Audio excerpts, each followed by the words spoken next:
He was the Pope of the people, the shepherd of the forgotten. Now, the world gathers to say goodbye. But his legacy, it's only just beginning.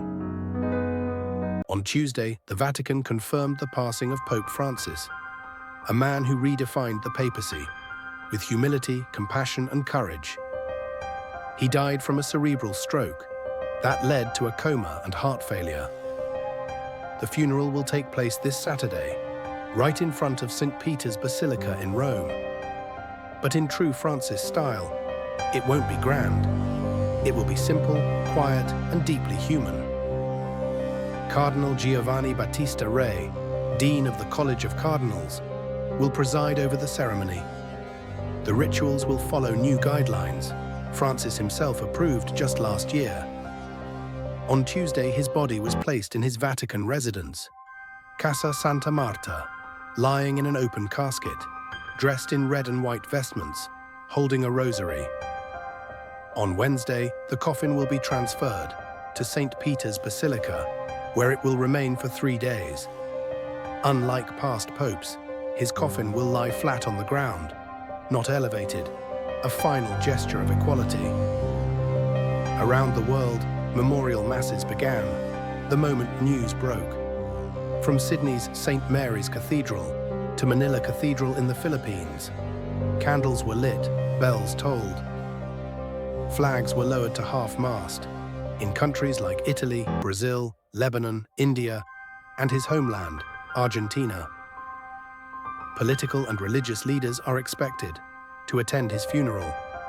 Among them, former US President Donald Trump, who announced plans to attend, presenting a unique logistical challenge for Vatican organizers.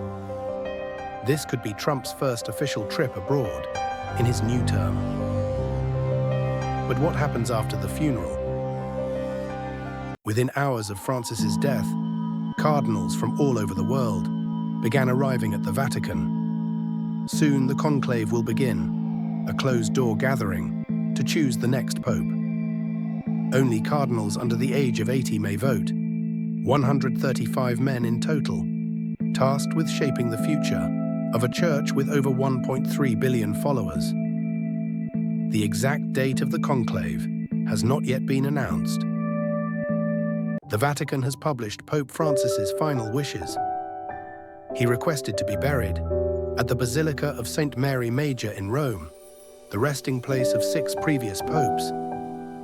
He asked for a plain grave, marked only with the name Franciscus. No decorations, no marble, just earth, just simplicity. Pope Francis leaves behind no golden palaces, no lavish designs.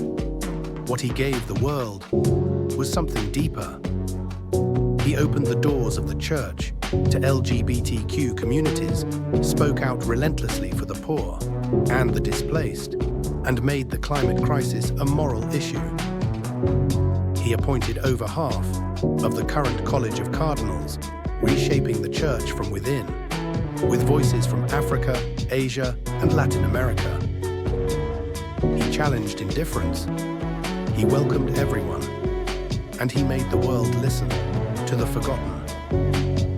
His reign was never about power, but about presence. And now, period, as bells prepare to toll one final time, we are left not just mourning a leader, but reflecting on a legacy that has only just begun.